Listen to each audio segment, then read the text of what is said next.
خبر شامل کریں گے جرائم کی دنیا سے۔ ناظرین، لاہور کے تانا سندر کی حدود میں مبینہ پولیس مقابلہ ہوا۔ ڈکیتی کے بعد فرار ہونے والے ملزمان کی پولیس پر فائرنگ۔ جوابی کارروائی میں 4 ڈاکو زخمی حالت میں گرفتار کر لیے گئے، جبکہ 2 موقع سے فرار ہونے میں کامیاب ہو گئے ہیں۔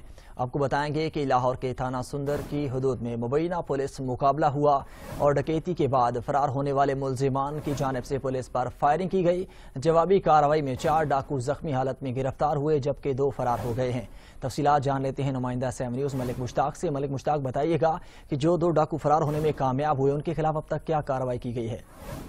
جی بالکل، جگہ جگہ پر پولیس کی جانب سے چھاپے مارے جا رہے ہیں، لیکن اہم بات یہ ہے کہ ایک ہی رات میں کینٹ ڈویژن میں جو ہے وہ ایک ہی رات میں 2 پولیس مقابلے مختلف جگہوں پر ہوئے ہیں کہ جو آپ کے سامنے سکرین پر چل رہا ہے کہ 4 جو ڈاکو ہیں جنہوں نے پولیس کے ساتھ مقابلہ کیا اور زخمی ہونے کے بعد پولیس نے ڈاکوؤں کو گرفتار کیا، لیکن بھاگنے والے ڈاکوؤں کا تعاقب کیا جا رہا ہے۔ علاقے میں لگائے گئے جو CCTV کیمراز ہیں ان کی مدد سے پولیس کی جانب سے، چونکہ SP عیسیٰ سکھیرا کی جانب سے ایک ٹیم تشکیل دی گئی ہے، اس کے مطابق کہنا یہ ہے کہ تمام کیمراز کی ویڈیوز فوٹیج نکلوائی گئی ہے کہ ڈاکو کس طرف بھاگے ہیں، اور پولیس کا وہ ایک روایتی دعویٰ ہے کہ جلد جو بھاگنے والے ڈاکو ہیں ان کو بھی گرفتار کر لیا جائے گا۔